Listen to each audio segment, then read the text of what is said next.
사기 3장을 함께 읽겠습니다. 여호와께서 가나안의 모든 전쟁들을 알지 못한 이스라엘을 시험하려 하시며 이스라엘 자손의 세대 중에 아직 전쟁을 알지 못하는 자들에게 그것을 가르쳐 알게 하려 하사 남겨두신 이방 민족들은 블레셋의 5 군주들과 모든 가나안 족속과 시돈 족속과 바알 헤르몬 산에서부터 하맛 입구까지 레바논 산에 거주하는 히위 족속이라. 남겨두신 이 이방 민족들로 이스라엘을 시험하사 여호와께서 모세를 통하여 그들의 조상들에게 이르신 명령들을 순종하는지 알고자 하셨더라. 그러므로 이스라엘 자손은 가나안 족속과 헷 족속과 아모리 족속과 브리스 족속과 히위 족속과 여부스 족속 가운데 거주하면서 그들의 딸들을 맞아 아내로 삼으며 자기 딸들을 그들의 아들들에게 주고 또 그들의 신들을 섬겼더라. 이스라엘 자손이 여호와의 목전에 악을 행하여 자기들의 하나님 여호와를 잊어버리고 바알들과 하세라들을 섬긴지라. 여호와께서 이스라엘에게 진노하사 그들을 메소보다미아 왕 구산 리사다임의 손에 파셨으므로 이스라엘 자손이 구산 리사다임을 8년 동안 섬겼더니 이스라엘 자손이 여호와께 부르짖으매 여호와께서 이스라엘 자손을 위하여 한 구원자를 세워 그들을 구원하게 하시니 그는 곧 갈렙의 아우 그나스의 아들 온니엘이라. 여호와의 영이 그에게 임하셨으므로 그가 이스라엘의 사사가 되어 나가서 싸울 때에 여호와께서 메소보다미아 왕 구산 리사다임을 그의 손에 넘겨주시매 온니엘의 손이 구산 리사다임을 이기니라. 그 땅이 평온한 지 40년에 그나스의 아들 온니엘이 죽었더라. 이스라엘 자손이 또 여호와의 목전에 악을 행하니라. 이스라엘 자손이 여호와의 목전에 악을 행함으로 여호와께서 모압 왕 에글론을 강성하게 하사 그들을 대적하게 하시매 에글론이 암몬과 아말렉 자손들을 모아가지고 와서 이스라엘을 쳐서 종려나무 성읍을 점령한지라. 이에 이스라엘 자손이 모압 왕 에글론을 18해 동안 섬기니라. 이스라엘 자손이 여호와께 부르짖으매 여호와께서 그들을 위하여 한 구원자를 세우셨으니 그는 곧 베냐민 사람 게라의 아들 왼손잡이 에훗이라. 이스라엘 자손이 그를 통하여 모압 왕 에글론에게 공물을 바칠 때에 에훗이 길이가 한 규빗 되는 좌우에 날선 칼을 만들어 그의 오른쪽 허벅지 옷 속에 차고 공물을 모압 왕 에글론에게 바쳤는데 에글론은 매우 비둔한 자였더라. 에훗이 공물 바치기를 마친 후에 공물을 메고 온 자들을 보내고 자기는 길갈 근처 돌 뜨는 곳에서부터 돌아와서 이르되 왕이여, 내가 은밀한 일을 왕에게 아뢰려 하나이다. 조용히 하라 하매 모셔 선자들이 다 물러간지라. 에훗이 그에게로 들어가니 왕은 서늘한 다락방에 홀로 앉아있는 중이라. 에훗이 이르되 내가 하나님의 명령을 받들어 왕에게 아뢰 일이 있나이다.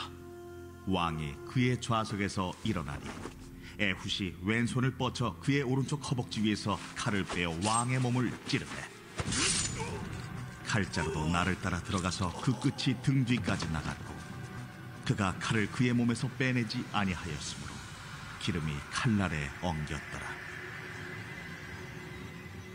에훗이 현관에 나와서 다락문들을 뒤에서 닫아 잠그니라. 에훗이 나간 후에 왕의 신하들이 들어와서 다락문들이 잠겼음을 보고 이르되 왕이 분명히 서늘한 방에서 그의 발을 가리우신다 하고 그들이 오래 기다려도 왕이 다락문들을 열지 아니하는지라 열쇠를 가지고 열어본즉 그들의 군주가 이미 땅에 엎드려져 죽었더라. 그들이 기다리는 동안에 에훗이 피하여 돌 뜨는 곳을 지나 스이라로 도망하니라. 그가 이르러 에브라임 산지에서 나팔을 불매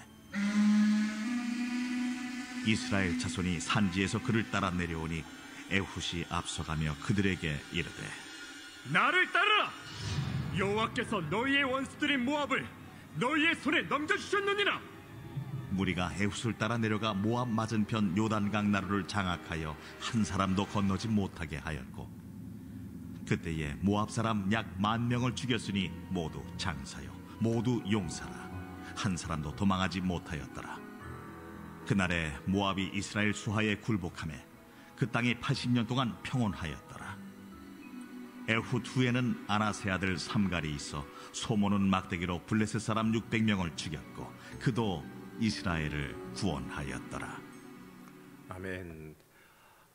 오늘도 하루의 시작을 하나님께 맡기며 시작하시는 성도님들에게 하나님의 동행하심과 돌보심이 함께 하시기를 먼저 축복합니다. 사사기의 이 성서적 역사적 위치는 여호수아의 바로 뒤입니다. 자, 여호수아서는 이 언약의 성취, 승리, 정복의 내용으로 이루어져 있습니다. 그렇기 때문에 일반적으로 이 뒤에 약속의 땅에서 복을 누리며 이 안정되게 살아가는 내용이 나올 것을 기대하게 됩니다. 하지만 이 사사기의 내용을 보게 되면 하나님을 등지는 이스라엘의 배반과 이 불신앙의 내용이 이어지고 있지요. 하나님은 이스라엘의 백성들이 가나안 땅에 들어가서 하나님의 선택된 백성으로서 이 주어진 역할을 잘 감당하기를 원하셨습니다. 자, 신명기에서 나온 그 언약을 잘 지키기를 원하셨습니다. 오늘 말씀 3장 이 4절에 그 내용이 잘 드러나 있습니다. 읽어보면 이렇습니다. 남겨두신 이 이방 민족들로 이스라엘을 시험하사 여호와께서 모세를 통하여 그들의 조상들에게 이르신 명령들을 순종하는지 알고자 하셨더라, 이렇게 말씀합니다. 그러나 그 뒤에 이어지는 내용은 이러한데 6절 말씀입니다. 그들의 딸들을 맞아 아내로 삼으며 자기 딸들을 그들의 아들들에게 주고 또 그들의 신들을 섬겼더라. 이어지는 7절의 시작은 이런데 이스라엘 자손이 여호와의 목전에 악을 행하여. 자, 앞으로 사사기를 읽으면서 자주 만나게 될 말씀입니다. 여호와의 목전에 악을 행하여. 자, 이 장에서도 다뤘듯이 이스라엘 백성들은요, 사사가 살아있을 때는 하나님 앞에 잘 하였지만 그 사사가 떠난 뒤엔 다시 타락해서 이방신을 섬기며 살아갑니다. 자, 하나님은 가나안 땅에서 하나님의 백성으로 이들이 바로 서기를 원하셨는데 이들은 가나안 문화에 젖어서 그들 스스로의 정체성을 잃어버렸다는 겁니다. 물론 이 당시 가나안 땅에서 살아간다는 것은 이스라엘의 삶의 방식이 크게 바뀌는 건 맞습니다. 자, 유목 생활에서 이 농경 생활로 삶의 문화 자체가 바뀌는 겁니다. 자, 유목 문화는 풀을 찾아서 물을 찾아서 이동하는 문화였기 때문에 인도하심 그 자체 어디로 가는지가 중요했다면 이 농경 문화는 땅에 묶여 있으니까 이 기후 조건의 영향을 많이 받습니다. 당시 바알을 비롯해서 많은 가나안 우상들은 이 날씨와 이 농경에 관계된 신입니다. 자, 그러다 보니까 수확을 위해서 우상에 의지하는 가나안 문화에 이들이 자연스럽게 빠져들었습니다. 자, 이것이 사사기 시대의 이스라엘 사람들의 큰 문제 중에 하나입니다. 자, 생존을 위해서 자신들이 스스로 가나안 땅으로 이주했다면 그럴 수 있겠지만, 하지만 이스라엘이 어디 그렇습니까? 먹고 살기 위해서 가나안 땅으로 이주한 게 아닙니다. 자, 하나님이 하나님의 백성을, 하나님의 나라를 만드시려고 선택해서 훈련해서 그들을 보내셨습니다. 자, 이스라엘의 존재 이유, 존재 가치가 이 가나안 사람들과는 애초에 달랐다는 겁니다. 자, 그럼에도 불구하고 스스로의 정체성을 잃어버리고 신앙이 아니라 생존을 선택했으니까 그들의 인생에 큰 문제가 발생한 겁니다. 이게 사사기의 숨은 배경입니다. 자, 그러다 보니까 위기를 만났을 때에만 하나님께 매달리고 해결을 구합니다. 자, 그러나 꼭 법칙처럼 평안해지고 사사가 죽고 나면 원래의 그 타락한 모습으로 돌아가고 맙니다. 자, 불순종의 모습으로 돌아간다는 거죠. 그 이유는 삶의 목적이 신앙에 있는 것이 아니라 하나님이 아니라 생존 그 자체에 맞아 있기 때문에 그렇습니다. 자, 인간적인 이 나약함 때문이죠. 사사기를 읽어가면서 우리도 우리의 나약함을 함께 읽어야 될 것이고 우리의 인생의 목적 자체가 무엇인지도 함께 돌아보며 점검해야 할 겁니다. 자, 이스라엘이 이 가나안 땅에 정착하는 이 과정과 이 가나안 문화에 젖어 들어가는 이스라엘 사람들의 이 안타까운 모습을 3장 7절까지 다뤘다면 이제 7절 이후부터는 사사에 대한 이야기가 본격적으로 시작됩니다. 오늘 말씀에서는 이 온니엘과 에웃, 이 삼갈이란 사사에 대해서 다루고 있지요. 자, 이 온니엘은요, 사사 중에 첫 번째 등장하는 인물인데 그 이름부터가 하나님의 사자라는 뜻을 지닙니다. 자, 그가 등장하는 배경은 이런데 7절입니다. 이스라엘 자손이 여호와의 목전에 악을 행하여 자기들의 하나님 여호와를 잊어버리고 바알과 아세라들을 섬긴지라. 자, 읽기만 해도 답답해지는 구절인데 여기에 진노한 하나님께서 메소포타미아의 왕인 구산리사다임에게 이스라엘을 8년 동안 압제를 당하게 만드십니다. 자, 그러자 이스라엘은요, 하나님께 구원해달라고 부르짖게 되지요. 자, 이처럼 하나님께서 이름 뜻 그대로 하나님의 사자인 온니엘을 세워서 이스라엘을 구원하신 것도요, 이스라엘 사람들의 부르짖음에 담긴 그들의 마음을 보고 응답하신 겁니다. 자, 지금까지 이 자신들이 노력한 수고의 결과가 아무것도 아니었다는 것을 보면서 하나님의 손길이 필요하다는 것을 그들이 깨달았기 때문입니다. 그러니까 지금까지 가나안 땅에 살아남기 위해서 했던 그 모든 일들이 자신들을 보호해주지 못한다는 걸 깨달은 겁니다. 자, 가나안 사람들과 평화롭게 지내기 위해서 그들과 통혼하며 그들의 종교와 문화를 받아들이며 그들에게 적응해가며 타협하며 살았습니다. 자, 그러다 하나님은 그들에게 이 가나안 사람들에게 고난당하는 것이 아니라 생뚱맞게도 이 메소포타미아 구산 리사다임에게 핍박을 받게 하십니다. 자, 생존을 위한다는 핑계로 정체성을 잃어버린 이스라엘을 질책하고 계시는 겁니다. 너희들의 목적이 틀렸다라는 겁니다. 그것을 깨달은 이스라엘 사람들은요, 하나님을 기억하고 하나님께 부르짖습니다. 자, 하나님께서 이스라엘에게 바라신 것은 대단한 것이 아니라 매사에 하나님께 부르짖는 것, 하나님을 잊지 않고 기억하며 살아가는 겁니다. 그 덕에 문제는 해결되어지고 40년 동안 평안합니다. 근데 안타까운 문제가 또 발생하지요. 12절 말씀에 보게 되면 이스라엘 자손이 또 여호와의 목전에 악을 행하니라라고 말씀합니다.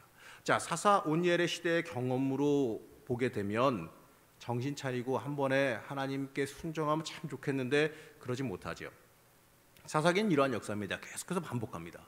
이러한 반복되는 이 악행을 보면서 신앙 교육의 세대를 넘어서 잘 전수되어져야 되는데 그러지 못하면 이런 안타까운 결과를 맞이하는 것도 함께 깨닫게 되죠.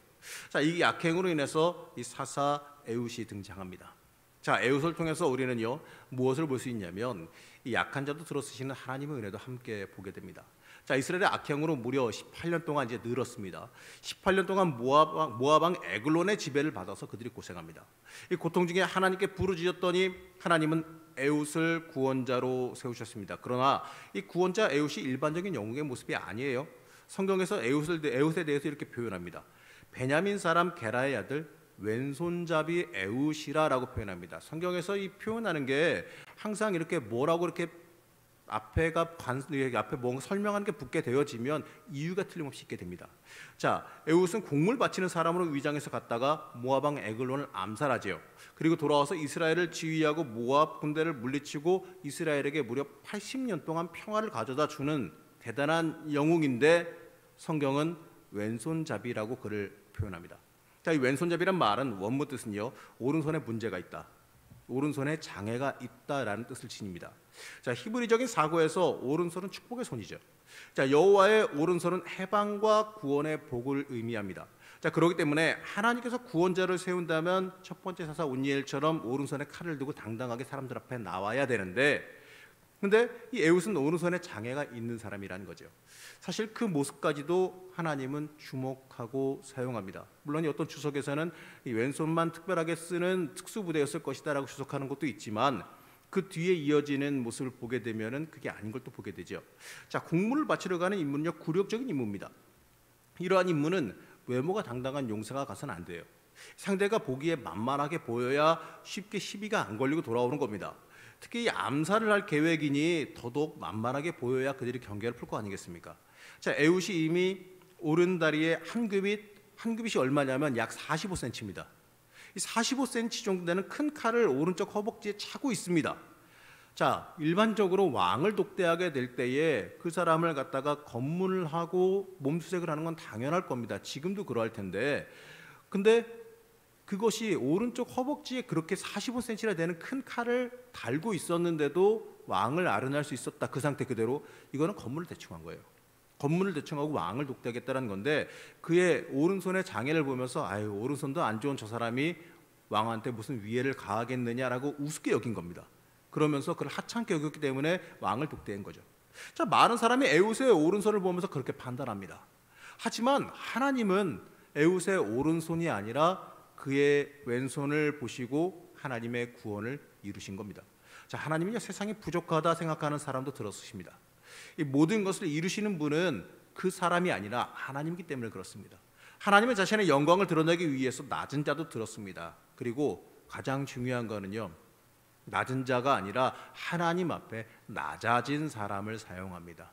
하나님 앞에 낮아진 사람은 그 사람의 능력이 어떠하든지 간에 하나님이 들어 쓰십니다. 그렇기 때문에 우리는 하나님 앞에 낮아지며 쓰임 받아야 되는 겁니다. 우리도 이 나의 나약함을 보면서 낭망할 것이 아니라 내가 하나님께 붙들리기를 먼저 소망할 수 있어야 됩니다. 내가 이기며 살아가는 게 아니라 하나님께서 이기게 하셔야 되는 게 우리의 인생이기 때문에 그렇습니다. 자, 이제 오늘 마지막에 사사 삼갈이라는 사람이 등장하는데, 자, 삼갈은요 참 난해하게도 31절 딱 한 절로만 기록되어져 있지요. 에우투에는 아낫의 아들 삼갈이 있어 소모는 막대기로 블레셋 사람 600명을 죽였고 그도 이스라엘을 구원하였더라라고 기록합니다. 자, 이 삼갈의 시대는요 이스라엘 백성이 블레셋 축속과 하소랑 그 야빈의 압제를 받던 시기입니다. 이 삼갈의 시대는 에웃의 80년 통치 기간 이후인 동시에 야빈의 압제에 있던 시기입니다. 자, 그가 이룬 구원은요 이스라엘을 전체를 구원한 게 아니라 자, 블레셋이 머문 가나안 남서부의 한 부분에 불과합니다. 그리고 그의 활약도 단발적이고 그것으로 이스라엘의 압제를 전체를 다 푼 것도 아닙니다. 그리고 심지어 그에 대한 내용도 어떻습니까? 단 한 줄로만 기록되어져 있죠. 자, 거기다가 이 아낫의 아들이라는 명칭이 아버지 이름이 아낫이라는 얘기가 아니에요. 그의 집안의 배경을 뜻하는 건데, 자, 아낫은 가나안의 신의 이름입니다. 아낫이 뭐냐면 바알의 누이 동생이라는 신입니다. 이 전쟁과 다산의 신이라고 여겨지는데, 이 삼갈의 부모가 이 가나안 종교에 이미 빠져들어서 아들 삼갈을 아낫의 여신에게 바친다라는 의미로 아낫의 아들이라는 별명까지 그에게 지어준 겁니다. 자, 그의 집안 배경이 얼마나 좋지 않은지 여실히 보여주는 거죠. 그리고 그의 직업은요 그의 무기인 소모는 막대기로 추론해 보게 되면 농부입니다. 밭을 갈 때나 이럴 때 소를 이렇게 몰고 다닐 때 쓰는 그 막대기를 쓴 거예요. 당시에 지체롭은 사람도 아니고 내세울 만한 게 별로 있지도 않습니다. 하지만 중요한 것은 얼마나 많이 기록되어져 있느냐, 어떠한 집안 배경을 가지고 있느냐, 얼마나 큰 구원을 이루었느냐가 아니라 어떻게 기록되어져 있느냐 아니겠습니까? 성경은 틀림없이 뭐라고 말하냐면 그가 이스라엘을 구원했다라고 기록합니다. 틀림없이 하나님께 쓰임 받았다라고 기록합니다. 자, 맞습니다. 우리도요 얼마나 오래 살았느냐, 얼마나 많은 것을 누렸느냐, 얼마나 많은 업적을 세상에서 이뤘느냐가 중요한 게 아니라 하나님께 어떻게 쓰임 받았느냐, 하나님께 어떻게 인정받았느냐, 이게 중요한 겁니다. 자, 하나님께서 사용하시는데 많은 경력과 지위, 배경이 필요한 게 아닙니다. 그리고 하나님께 쓰임 받을 때 휘황찬란한 커다란 결과를 우리가 꼭 가져와야 된다. 아주 많은 결과를, 많은 응답을 이뤄내야 된다. 그것도 아니에요. 그가 단발적이고 작은 지역에서 구원을 이루었다 할지라도 하나님께 쓰임 받은 거 하나 자체는 맞습니다. 그리고 그가 혼자서 소모는 막대기 하나 가지고 600명의 군사를 죽였습니다. 이 게릴라전이라고 할지라도 이거는 보통 사람이 할 일은 아니죠. 자, 그의 능력이 아니라 하나님께서 함께 하시는 하나님의 능력 때문에 그가 그 결과를 이룰 수 있는 겁니다. 안 좋은 배경과 좋지 않은 무기와 좋지 않은 능력일지라도 하나님께서 함께 하신다면 그것을 통해서 하나님의 일을 이룰 수가 있는 겁니다. 자, 이것이 믿음이고 이것이 바로 믿음이라는 겁니다. 여러분, 믿음이 뭡니까? 믿음은 나는 능력 없지만, 나는 가진 것이 없지만 전능하신 하나님께서 함께 하신다면, 내가 하나님의 명령대로 살아간다면 쓰임 받을 수 있고 하나님의 영이 함께 하신다는 그 고백을 할 수 있는 게 우리의 인생의 믿음 아니겠습니까? 자, 여러분, 오늘 말씀을 통해서요 우리는 우리의 정체성을 다시 한번 돌아봐야 됩니다. 내 삶의 목적이 이 세상에 향해 있으면, 내가 그저 먹고 살고 생존하는 데 있으면, 세상을 유익을 위해서 살아간다면 결국에는 이스라엘 백성처럼 하나님 앞에서 끊임없이 악을 행하는 삶을 살아가게 됩니다. 악을 행하다가 다시 하나님 찾았다가 문제가 해결되어지고 나면 본성 자체가 생존에 맞아 있게 되면 다시 또 세상을 향해서 되돌아가는 악행을 우리도 행할 수밖에 없다라는 겁니다. 우리는요 하나님을 향한 목적으로 우리의 인생을 바꾸고 살아갈 수 있어야 됩니다. 자, 온니엘의 시대의 백성들처럼 하나님께 진심으로 부르짖으며 하나님 중심으로 돌아서야 됩니다. 자, 그렇게 살아갈 때에 이 애국과 삼가를 들어 쓰신 것처럼 또 부족하고 연약한 우리도요 틀림없이 하나님께서 들어 사용하실 것을 믿으시기 바랍니다. 오늘 여러분 이 시간 기도하실 때에 우리의 인생의 중심을 하나님께 드리시기 바랍니다. 하나님께서 원하시는 건요 우리가 많은 결과물을 내고 우리가 많은 업적을 이루기를 원하시는 게 아니라 우리의 중심이 하나님께 온전히 맞아지기를 원하십니다. 우리의 인생 자체를 하나님께 드리기를 원하십니다. 그렇기 때문에 하나님 중심으로 믿음으로 굳건히 일어서는 주의 자녀들이 되시기를 이 시간 먼저 기도하시기 바랍니다. 그게 우리의 인생의 시작입니다. 여러분 그렇게 기도하실 때에 인생에 매인 것 또 때때로 겪는 어려움도요, 하나님께 모든 걸 내어 맡길 때 해결되어지고 모든 것이 풀려간다는 것을 잊지 말고 기억하시기 바랍니다. 오늘도 기도하실 때 하나님 만나시고 하나님의 은혜 속에 충분히 들어가시고 또 하나님께 온전히 나를 드리는 시간 되시기를 시간 간절히 축복합니다. 잠시 기도하겠습니다. 우리를 인도하시며 사랑하시는 하나님, 우리가 하나님 앞에 온전히 서기를 원합니다. 내 삶의 목적과 방향이 하나님께 순전히 향하기를 원합니다. 그래야 부족하고 연약하지만 하나님께 전적으로 쓰임받는 주의 자녀들이 되기를 원합니다. 세상이 어렵고 힘들다고 하나 하나님께서 사용하시면 된다는 것을 믿는 믿음으로 오늘도 이 시간 일어서게 허락하여 주시옵소서. 하나님, 이 시간 하나님 앞에 소원의 예물이 드려졌습니다. 하나님, 소원의 제목을 놓고 기도하는 기도의 제목, 자녀를 놓고 기도하는 기도의 제목 하나님 들으시고 응답하여 주셔서 하나님께서 친히 역사하시며 들어 사용하시는 은혜가 임하게 허락하여 주시옵소서. 오늘도 이 시간 기도할 때에 우리에게 믿음으로 하나님 의지하게 하기를 원하오며 거룩하고 존귀하신 예수님의 이름으로 간절히 기도드립니다. 아멘.